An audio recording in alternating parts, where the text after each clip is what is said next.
kita bisa lihat sekarang contohnya, misalnya saya akan masuk ke toko online Bukalapak misalnya. Oke, ini kan biasa aja ya, biasa aja. Kita bisa, tulis misalnya kita ini dulu lah, kita ke bawah ya, ke bawah sini. Coba kita lihat iklannya. Oke, ini iklannya Bukalapak saya ya. Pertanyaannya sederhana aja sih. Iklan tiap orang sama atau beda? Gitu aja. Iklannya sama beda. Bingung. Gitu ya. Pasti semua akan jawab iklannya beda. Nah, pertanyaan selanjutnya, kok bisa beda? Nah, biasanya semua orang jawab, semua orang udah punya insting sih. Karena si Bukalapak, toko-toko online tadi memonitor apa yang kita tulis di search ini. Misalnya saya nulis Arduino. Pasti nggak banyak orang nulis Arduino. Nulis Arduino. Dan ini yang kita pakai buat IoT ini makhluknya. Oke. Jadi dari situ dia bisa tahu perilaku Ono, bisa dia melakukan profiling, bisa dia melakukan klasifikasi. Ono tuh makhluk apa? Dari klasifikasi itu keluarnya jadi iklan. Dan kalau kita klik lagi salah satu produk kayak gini, saya klik kayak gini sembarangan satu produk, lihat ke bawah sini. Langsung keluar dia. Barang terkait. Ini langsung keluarnya sama produk yang kita klik kan, maksudnya berkaitan sama produk kita klik. Ini adalah hasil dari deep learning-nya si Bukalapak. Kok saya tahu? Karena saya ketemu sama Ibam, sekarang udah bukan Bukalapak lagi, tapi dia bekas Vice President Bukalapak untuk AI.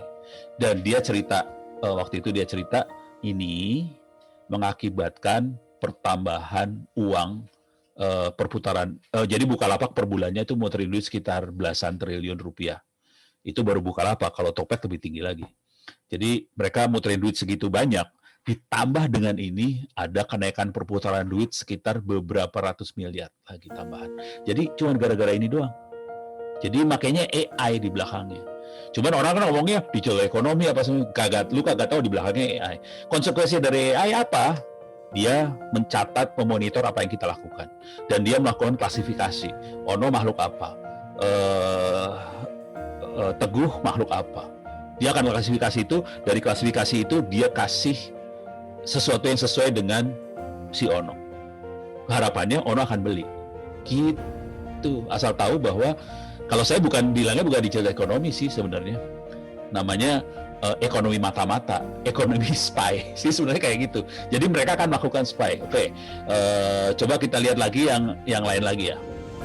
Mata-mata lagi. Masuk Google Maps, biasa aja. Google Maps biasa aja. Buat semua orang kayaknya, biasa Google Maps, biasa aja. Nggak ada yang istimewa. Oke. Coba sekarang saya aktifkan ini ya. Di sebelah kiri ini ada traffic. Sebelah kiri ada traffic. Saya klik traffic. Oke. Kita bisa lihat traffic Jakarta. Sekarang jam 7.20 malam. Kondisi trafficnya seperti ini. Oke. Pertanyaan sederhana aja. Kok Google tahu bahwa di Gunung Putri ini macet? Google tahu di daerah sini macet. Ini rada macet nih daerah sini. Ini kayaknya daerah Cawang lagi salah. Daerah apa sih? Gunung Sindur situlah. Depok hijau. Ini hijau. Ini Outer Ring Road macet. Yang ring road di dalam kagak macet. Bekasi macet. Ini ke arah Cilegon, dari Cilegon ke Jakarta agak macet. Pertanyaannya, kok Google tahu? Lu bisa pada jawab kagak? Ntar gue bisa lihat chatting kan sih nggak? Saya lagi nggak bisa lihat chatting nih. Saya nggak bisa lihat chatting gimana caranya? Ada yang bisa jawab? Bisa Pak? Nggak bisa ya? Saya nggak bisa lihat chatting. Enggak, di sayanya. Sayanya lagi nggak bisa lihat chatting. Kenapa ya nggak bisa lihat chatting? Ya udah. Ada yang bisa jawab? Google tahu dari mana? Paling demen gue bagian yang ini. Nggak bisa nebak, serius, nggak bisa jawab. Kepaksa si Onong jawab. Location sharing, Pak. Hah? Location sharing. Location sharing kita yang kita selalu on ya. Ya betul. Jadi handphone kita waktu ngaktifin Android itu kan pakai emailnya Google, pakai Gmail rata-rata. Akibatnya apa? Handphone kita lapor ke Google posisi handphone kita ada di mana. Akibatnya Google bisa tahu di sini macetnya di mana. Kalau saya lagi kayak gini di kampus, kadang-kadang anak-anak akan jawabnya gini, pakai satelit Pak. Iya, Google kaya banget ya bisa beli satelit. Pakai sensor Pak, di setiap jalan dipasangin sensor. Gila, Google kaya banget pasang sensor di seluruh jalan di dunia loh. Mereka kagak nyadar bahwa handphone kita yang jadi sensor sih sebenarnya, gitu ya. Jadi kira-kira gitu. Nah, kemudian apa yang terjadi setelah si handphone lapor, Google melakukan klasifikasi juga. Oh, di sini handphone pada jalannya lambat, kasih warna orange. Wow, di sini lambat banget, merah. Wah, ini lambat banget, kasih warna merah gelap banget. Kalau macet banget kan hitam dia. Oke. Jadi kita bisa ngelihat itu proses klasifikasi sama proses e-commerce yang kita lakukan sih. Jadi sama buat iklan, cuman ini klasifikasi jalan. Akibatnya apa dari sini? Google bisa melakukan, jadi semua ujung-ujungnya klasifikasi, ujung-ujungnya adalah prediksi, ujung-ujungnya adalah dukun. Ya, coba kita lihat perdukunan dari ini. Kita perdukunan nih sekarang. Saya coba ngelihat ke Bandung lah, Bandung. Jangan Bandung mah ke Tangerang lah, yang pasti macet lah. Bandung Jakarta sekarang nggak macet, nggak rame. Saya ke Tangerang, ini Tangerang bukan sih? Oh, ini kayaknya Tangerang, betul. Ini Tangerang ya. Saya akan cari jalan dari Tangerang ke rumah saya. Ini rumah saya. Dari Tangerang ke rumah saya. Oke, saya pindahin dulu. Oke, ini kelihatan. Dia langsung ngasih pilihan jalan. Saya lewat sini. Ini Live Now sekarang. Dia kasih pilihan jalan dari Tangerang ke rumah saya lewat sini. Ada pilihan satu lagi lewat sini. Oke. 55 menit, yang ini 53 menit. Kok Google tahu? Ya tahu lah. Soalnya dia dapat laporan dari handphone. Jadi dia tahu. Oke. Sekarang kita coba lihat kemampuan Google untuk menjadi dukun.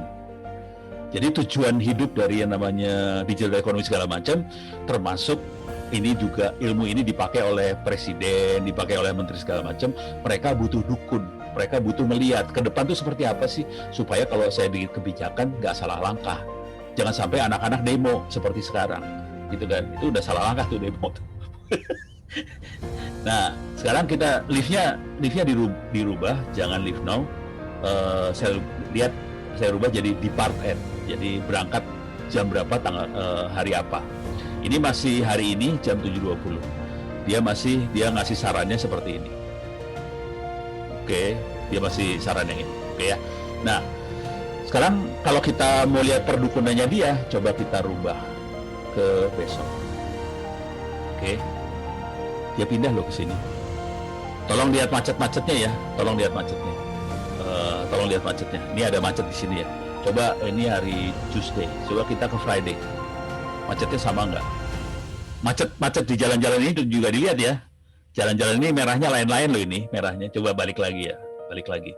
Tolong dilihat yang merah macetnya. Tuh, berubah kan? Berubah. Padahal belum kejadian loh, belum kejadian. Jangan khawatir, ini belum kejadian. Jangan khawatir, belum kejadian.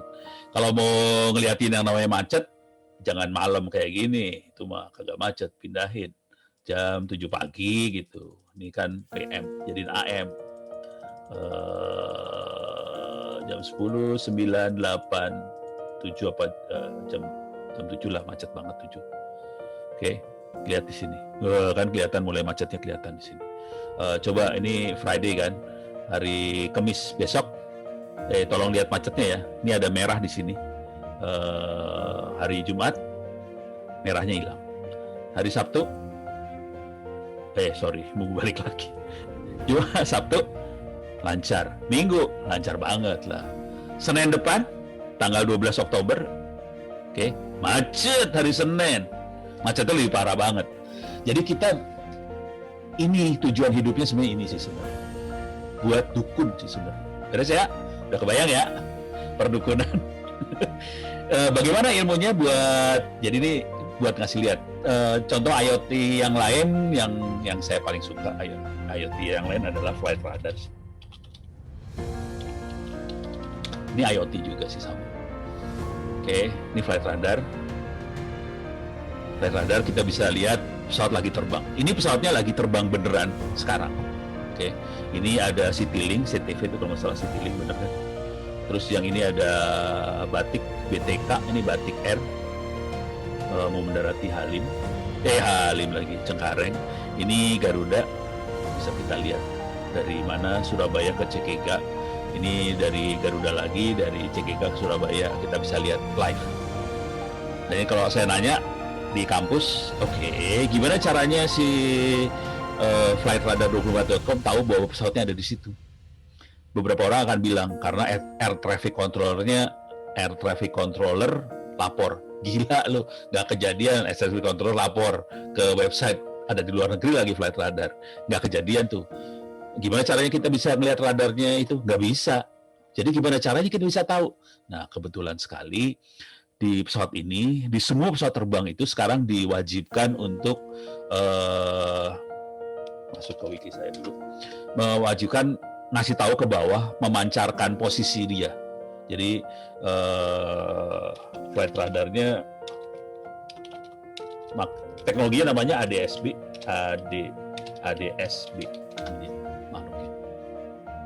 Jadi dia mancarin ke bawah secara periodik, ngasih tahu posisi pesawat itu. Di pesawat terbang ngasih tahu itu, di kapal air juga ngasih tahu, tapi namanya bukan ADS-B kalau di perahu ya. Dan itu yang dipakai Bu Susi untuk ngebom perahu nelayan asing yang masuk ke Indonesia. Karena perahunya ngasih tahu posisi. Ya udah, ketahuan posisinya di mana, dikejar. Dan dia frekuensi yang dipakai adalah yang ini, 1090 MHz. Oke. Terus gimana cara monitoring itu? Barangnya ada di mana untuk dapetin posisi itu? Barangnya ada di sini. Di Bukalapak. Pakai apa makhluknya? RTL SDR. Harganya bisa kita lihat ini harganya. Harganya sekitar 170.000. Jadi barangnya 170.000 dan saya pakai alat ini. Jadi waktu dulu awalnya di flight radar nggak ada, pesawat Indonesia nggak ada. Udah gitu saya nulis artikel ini. Cara instalasinya saya tulis di sini, di bawah sini. Cara instalasinya gimana, terus feeding ke flight radar caranya gimana, saya kasih tahu. Oke. Terus saya pakai dongle tadi di VVT. Waktu itu harganya sekitar 220.000 dari Mas Eko ini. Terus saya bikin, terus saya kasih tahu ke mailing list, lu kalau mau ngelihat pesawat terbang caranya gini, install software tadi. Akhirnya flight radar jadi punya data sekarang. Gitu. Kisahnya gitu. Itu IoT banget. Jadi IoT adalah kita sensor kirim ke server, kira-kira gitu IoT. Beres ya? Oke. Ini udah mulai ke cover digital ekonomi sama urusan IoT-nya udah mulai ke cover. Saya akan coba biar kita bisa diskusinya lebih banyak. Saya akan coba loncat ke, ini udah kebayang ya. Mudah-mudahan udah kebayang nih lah makhluk-makhluk ini. Konsep-konsepnya udah kebayang. Sekarang saya akan coba loncat ke yang namanya data science-nya. Oke.